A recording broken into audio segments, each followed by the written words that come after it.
Hey, it's Kwasi. Welcome back to my real estate blog. Look, today's topic means tens of thousands, if not hundreds of thousands of dollars to homeowners around Seattle that live around urban villages. So if you're like me and you've gotten one of these, the potential is there.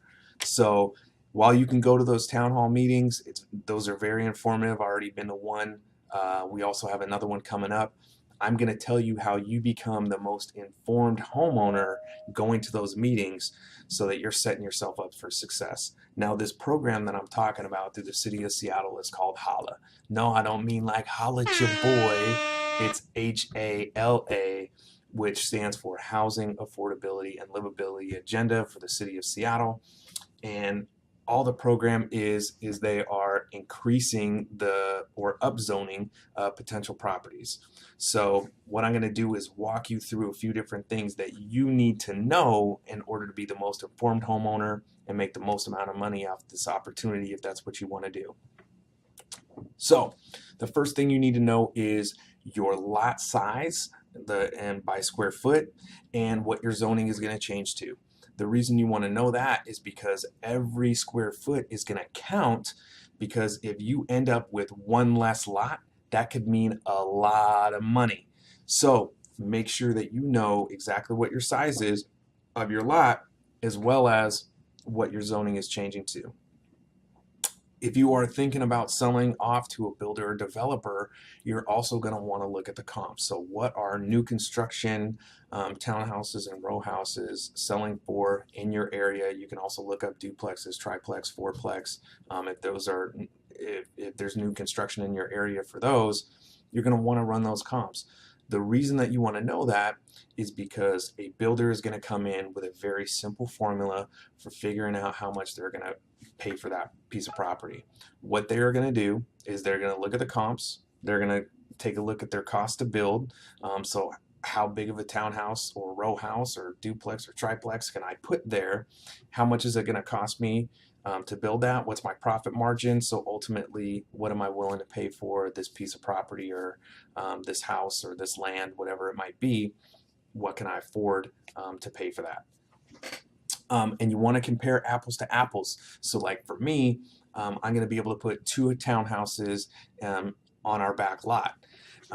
So what I'm going to do is I'm going to look up townhouses that are off an alley, right? I'm not going to compare those to, townhouses that are mid-block in a quiet neighborhood, right? I'm going to look at something that is, very similar to mine and off an alley. So next, what you want to do is you want to know what your mortgage payoff is, and you're going to want to know how much your home is worth, because not every house is a tear down. That is probably one of the biggest myths that people have, is that, oh, well, every builder is going to tear down my house, and that's not what they do. If your house is worth more than that lot, then what they're going to do is they're going to help you to sell that house, or you can call me, which they'll probably give me a call and say, hey, Kwasi, I need you to sell this house. Here's, they're going to subtract commission and excise tax, and then ultimately you're selling your house for market value. And then they're able to get the lots in the back. So you subdivide those, and then they're going to build on the back. So what you want to know about your mortgage is, if you are going to sell off the back lots but you can't pay off your mortgage, things get a little bit more complex, and they're actually going to take longer, which ultimately affects the money that you make. Okay, so there are a lot of questions that I'm sure people have as they're listening to this video, and I'm sure that there are going to be more questions about maximizing the opportunity long term, because this is not guaranteed that the rezone or upzone is going to happen in particular neighborhoods. The last I heard, it was going to be about May or June before they decide, but hey, this is the government, this is the city of Seattle, so it could be longer. Most likely it will. But if you want to sell your house as soon as that rezone comes through, you absolutely need to know this information now and give me a call. I'm also going to be on the radio on Como this weekend from 9 to 11 a.m. on Sunday, and that's FM 97.7 and AM 1000. Definitely tune in. You can ask your questions live on the air. You can also text me 206-854-4132, and we will cover those questions while we're on air. If for some reason you can't listen, I am going to make another blog post about different strategies that you can use to maximize. So for me, I'm considering, hey, can I build myself, turn them into rentals, rent out my current house? Now I've set myself up for retirement.